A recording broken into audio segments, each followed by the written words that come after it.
Patiala house में NIA की विशेष court ने तहव्वुर राणा को अब 12 दिनों की और पुलिस कस्टडी यानी एनआईए कस्टडी में भेज दिया है।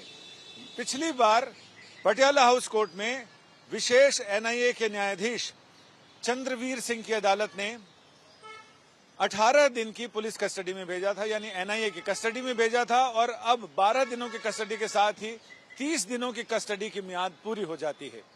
आज जब तहव्वुर राणा को कोर्ट में पेश किया गया तो एनआईए ने बताया कि पिछले 18 दिनों में उन्होंने क्या क्या चीजें उनसे पूछी हैं और क्या क्या टास्क पूरे हो गए हैं। साथ ही ये भी बताया कि क्या क्या करना बाकी रह गया है। इसके लिए 12 दिन की कस्टडी की मांग की गई थी और कोर्ट ने पूरे 12 दिन की कस्टडी दे दी।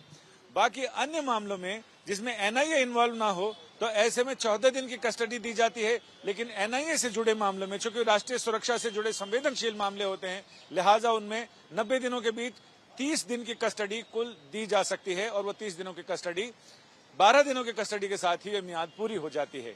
फिलहाल एनआईए ने दलीलें दी और तहव्वुर राणा की तरफ से इसका विरोध किया गया और कहा गया कि उनको जो जानकारी थी वो सारी चीजें बता चुके हैं, जांच में सहयोग कर रहे हैं, उनकी हिरासत में, लिहाजा और ज्यादा हिरासत बढ़ाने की जरूरत नहीं है। लेकिन कोर्ट ने एनआईए की दलीलों को माना और उन दलीलों के साथ ही कोर्ट ने 18 दिनों के बाद अब 12 दिनों की और एनआईए कस्टडी में तहव्वुर राणा को भेज दिया है। यानी जब अगली पेशी होगी तो तहव्वुर राणा न्यायिक कस्टडी में दिए जाएंगे, यानी न्यायिक हिरासत में तिहाड़ जेल भेज दिए जाएंगे, जहां पर एक अंडा सेल उनका इंतजार कर रहा है। पहले से भी ये लग रहा था, लेकिन अब जब कस्टडी की मियाद पूरी हो जाएगी तो आखिर में और कोई विकल्प नहीं बचेगा सिर्फ इसके कि तहव्वुर राणा को सलाखों के पीछे भेज दिया जाए। उसके बाद फिर मामले में सुनवाई आगे बढ़ेगी।